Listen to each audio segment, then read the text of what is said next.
Welcome, everyone. Okay, so I want you to imagine for a second that you are a blockbuster film director. You aren't just randomly pointing a camera and crossing your fingers hoping for the best. Absolutely not. You are carefully constructing a narrative, scene by scene, ensuring every single frame serves a deliberate, powerful purpose. You cut the filler and you keep the action moving. Well, believe it or not, that is exactly the mindset you need to conquer Cambridge physics. And I'm talking specifically about those notoriously tricky past papers for syllabuses like 0625 and 9702. Today in this explainer, we are looking at one of the most famous and frankly most frequently misunderstood nuclear equations out there. We're talking about nitrogen-14 being bombarded by an alpha particle to yield oxygen-17 and a proton. I mean, on the surface, it looks like just a simple line of math, right? Just some letters and numbers. But the way you construct your answer to evaluate this equation literally dictates whether you walk away with full marks or completely bomb the scene. So let's treat your exam booklet exactly like a storyboard. Scene by scene, we are going to build your blockbuster answer, cut out the fluff, and secure those top grades. Let's get into it. Okay, let's dive into this outline. We've got a really tight playbook today to help you get inside the examiner's mind. It's a 5-part strategy. We'll move from the core principles to the absolute secret weapon of method marks, then into systematic problem solving, mastering comparative analysis, and finally, we'll wrap up with the top examiner warnings so you don't fall into the common traps. All right, section 1, core principles. This is where we lay the foundation. Now, to really understand what makes a brilliant top-tier physics answer, we first have to look at where things actually go wrong. Let me introduce you to 2 student archetypes I see on exam papers literally all the time. First up, we have Alex. Now, Alex is a hard worker, right? But Alex overloads his answers with just raw physics facts. Total data dump. If a question asks about our nitrogen nuclear reaction, Alex will write this massive, sprawling paragraph detailing the entire discovery and history of alpha particles. But here's the problem. Alex provides no real analysis, just throwing facts at the wall to see what sticks. Then, on the other end of the spectrum, we have Sam. Sam rushes. Sam completely misses the specific command word requirements like evaluate or deduce, scribbles down a few numbers, and just moves on to the next page. Both of these approaches absolutely bleed marks, which brings me to a direct question for you. Why do you think students find evaluating evidence and drawing conclusions so incredibly difficult in these papers? Well, senior examiners consistently report that evaluating nuclear equations is one of the most misunderstood areas in the entire physics syllabus. You see, students can memorize definitions all day long, but when they're asked to evaluate the evidence of a transmutation, they just freeze up. It requires this deep cognitive leap. You have to take the raw numbers, like the nucleon number of 14 for nitrogen and 4 for that alpha particle, and actively manipulate them to draw a highly structured conclusion. And that brings us to a foundational quote directly from the exam board's philosophy. Listen to this. The assessment framework prioritizes analytical depth over superficial breadth. Think about what this actually means for your nuclear equations. The examiners do not want to see superficial breadth. They literally do not care if you can list 10 different types of radioactive decay if the prompt doesn't ask for it. What they want, what they are hunting for, is analytical depth. Top students demonstrate a connected, conceptual understanding. When they see the alpha particle symbol, their brain immediately recognizes it as a helium nucleus with a nucleon number of 4 and a proton number of 2. They apply the principle of conservation of mass, energy, and charge to definitively prove that 14 plus 4 equals 17 plus 1. They show the connections, weaving all those facts into a solid, logical proof that examiners can't help but give full marks to. Moving right along to Section 2, the method mark strategy.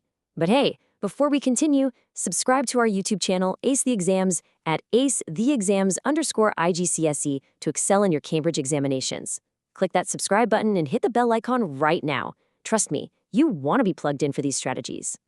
All right, let's talk about the absolute secret weapon that high-achieving students use. It's called the method mark strategy. And this brilliantly illustrates an assessment principle where marks are awarded for your step-by-step analytical process, not just the final conclusion. Think about it like this. Imagine you're working on a massive, high-mark question, evaluating the kinetic energy released in our nuclear equation. You set up the mass defect calculation perfectly. You convert atomic mass units to kilograms flawlessly. You use Einstein's mass energy equivalence equation, E equals mc squared, exactly right. But then, at the very last second, you press one wrong button on your calculator. Just a silly typo. In a lot of other subjects, boom, you'd get a 0. But in Cambridge physics, because of the method mark strategy, if your process is clearly laid out, step by step, the examiner can see your logic. They see you understand the physics. You might lose one tiny mark for the final accuracy, but you secure the bulk of the points. This is exactly why structuring your answer like a film director, making sure every single scene, every step of your logic is perfectly visible on the page, is absolutely crucial. So how do we actually secure those method marks when we're dealing with complex nuclear physics data sources? You have to adopt this foundational procedural framework. It's a 3-step process. Step 1, extract data. When you look at an equation, you need to immediately isolate the variables, identify the reactant nuclides, identify the incident particle, the product nuclide, and the emitted particle. Don't just read it, extract it. Step 2, interpret relationships. This is where you state the physics principles linking your extracted data together. For nuclear equations, this means explicitly, and I mean explicitly, writing down that the sum of the nucleon numbers on the left side must equal the sum on the right side, and doing the exact same thing for the proton numbers. Step 3, draw conclusions. This is the payoff. Execute the math to verify those relationships and clearly state your final answer with the correct units and significant figures. Let me tell you, if you follow this precise 1, 2, 3 sequence, your logical progression becomes undeniable to anyone grading it. Let's move to section 3 and see how this builds into systematic problem solving. But really quickly, stop scrolling. Subscribe to our YouTube channel, Ace the Exams at acetheexams_IGCSE to excel in your Cambridge examinations. We've helped thousands of students improve by 2 to 3 grade boundaries. Join them right now by subscribing to Ace the Exams_IGCSE and turn on all notifications so you never miss our weekly exam strategy sessions. Okay, let's see how our previous steps evolve into the ultimate deconstruct, solve, evaluate sequence for these specific 9702 equations. This is basically your physics success blueprint. Step 1, identify given information. We know we have nitrogen-14 and an alpha particle. Boom. Step 2, break into logical steps. First, we are going to balance the top numbers, the nucleons. Second, we balance the bottom numbers, the protons. Step 3, solve systematically. Let's walk through it. 14 plus 4 equals 18 total nucleons on the reactant side. The product, oxygen, has 17. So 18 minus 17 leaves us with 1. The emitted particle must have a nucleon number of exactly 1. Step 4, check for reasonableness. You have to ask yourself, does a particle with 1 nucleon and 1 proton actually make sense in the real world? Yes, it absolutely does. It's a proton, which is also represented as a hydrogen nucleus. Finally, step 5, make justified conclusions based on the data. Going back to our film director analogy, this 5-step sequence is your storyboard. It literally forces you to construct a coherent, logical narrative from the initial prompt all the way to the final answer, ensuring there is 0 plot holes and 0 skipped logic. Now, I want to show you a visual contrast of what this actually looks like on paper when we transform an answer. On the left, we have superficial breadth. This is a flawed, rushed answer. It says an alpha particle hits nitrogen and makes oxygen and a proton because 14 plus 4 is 18. That is Sam's answer from earlier. It's weak, it's rushed, and it assumes the examiner is just going to do the heavy lifting and connect the dots for him. They won't. Now look at the right side, analytical depth. We achieve this by using a meticulously structured Peel framework: point, evidence, explanation, link. Watch this transformation. Point. In all nuclear reactions, nucleon number and proton number are conserved. Evidence. The reactants have a total nucleon number of 14 plus 4 equals 18, and a proton number of 7 plus 2 equals 9. Explanation. For the products to conserve these exact numbers, the unknown particle alongside oxygen-17, which already has 8 protons, must have a nucleon number of 1 and a proton number of 1. Link. Therefore, the emitted particle is definitively a proton. Do you see the massive difference there? The red pen marks of Sam's answer transform into the green check marks of a perfect score. The Peel framework guarantees top marks because it forces you to justify every single claim. It takes your messy first draft and turns it into an Oscar-winning script.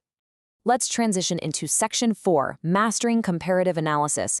We're going to start an interactive workshop right now, so get ready. Challenge 1 is a 60-second data scan. Imagine a complex nuclear physics data chart just popped up on your screen, and you've got a ticking exam clock. You literally do not have the time to read every single number like it's a novel. You have to scan for the core trend. So if you're looking at the nucleon distribution, watching the mass energy shifts, and you immediately focus your eyes on the conservation of total charge, boom, you are right on the money. That is the skill you need to develop. Now, what's really interesting about this slide is it reveals the exact structural components examiners require when you're analyzing that data. Let's say you're asked to compare an alpha particle and a proton in the context of our nuclear equation. You cannot, and I repeat, you cannot just list facts about alpha particles and then separately list facts about protons. That's not a comparison. This table shows the 4 pillars of critical analysis. First, you must address similarities and differences. For example, sure, both are positively charged, but their mass and charge magnitudes differ completely. Second, and this is huge, you must use comparative connectives, words like whereas, conversely, or in contrast to. These words actually force your brain to compare. Third, evidence support. Don't just vaguely say an alpha is heavier, be specific. Say an alpha particle has approximately 4 times the mass of a proton. And fourth, relative importance conclusions. Ask yourself, so what? Why do these differences actually matter for the kinetic energy released in this specific reaction? Listen, if you are missing any of these 4 elements, your comparative analysis is just incomplete, and you're leaving marks on the table. Okay, let's do a quick Find the Flaw interactive challenge for Challenge 2. Look at these strict conventions for presentation: proper headings, correct terminology, appropriate formats, and clear annotation. Where do you think students bleed the most marks here? It's right in the format and presentation. I have seen students write the atomic number on the top and the nucleon number on the bottom of the elemental symbol. That is an instant mark loss. No questions asked. I've seen students use a lowercase n for nitrogen instead of a capital N. I've seen students fail to clearly annotate their working out for mass defect calculations, which makes it literally impossible for the examiner to award those precious method marks we talked about. Presentation isn't just about making your paper look pretty. In physics, formatting is a language all its own. If your formatting is wrong, your physics is wrong. Always verify that your nuclear notation matches the strict Cambridge conventions. And hey, for Challenge 3, I want you to practice speed writing. Give yourself a 30-second timer to write out one perfect PLEL paragraph based on what we've learned. It's the best way to lock this in. And finally, we arrive at Section 5, Top Examiner Warnings, the final act. We are now entering the final stretch of this explainer, and this is critical. This is where we look at the specific warnings sourced directly from the Cambridge Principal Examiner reports. I'm talking about the exact patterns of failure that the people grading your papers see year after year after year. Let's make absolutely sure you don't become a statistic in next year's report. Here are the top 3 mistakes that will straight up ruin your grade. Number 1, confusing cause and effect. Number 2, forgetting to check format and presentation, which we just did a deep dive on. And number 3, providing generic answers that are not specific to the given context. Look, skipping these checks is like filming a $100 million blockbuster, getting the absolute best actors, building these incredible, mind-blowing sets, but then forgetting to take the lens cap off the camera before you hit record. It ruins the whole thing. Let's drill down into the most damaging one of these 3 right now. So, the crucial point here is understanding the stark difference between cause and effect, especially in these nuclear equations. The principal examiner reports highlight that candidates consistently mix these two up. Let's look at our equation. The bombardment of the nitrogen-14 nucleus by an incident high-energy alpha particle is the cause. It is an induced nuclear reaction. It didn't just happen on its own. The effect is the temporary creation of a highly unstable intermediate nucleus, which then instantly decays into oxygen-17 and emits a proton. But here's the crazy thing. Many students write their explanations as if the nitrogen just spontaneously decided to emit a proton and turn into oxygen, completely ignoring the kinetic energy and momentum requirements of that initial alpha particle collision. If you confuse the trigger of the reaction with the outcome of the reaction, your conceptual understanding mark instantly drops to 0. You always have to clearly identify what initiates the physical process and what the resulting phenomena actually is. The principal examiner reports are crystal clear on this next point. Candidates consistently confuse key terminology. Always define terms before using them in extended responses. This quote right here is your final warning. If you talk about nucleons, define what a nucleon is. If you mention mass defect, state exactly what it means before you ever try to apply it to your equation. Now listen, students who implement these physics strategies see an average improvement of 2 full grade boundaries.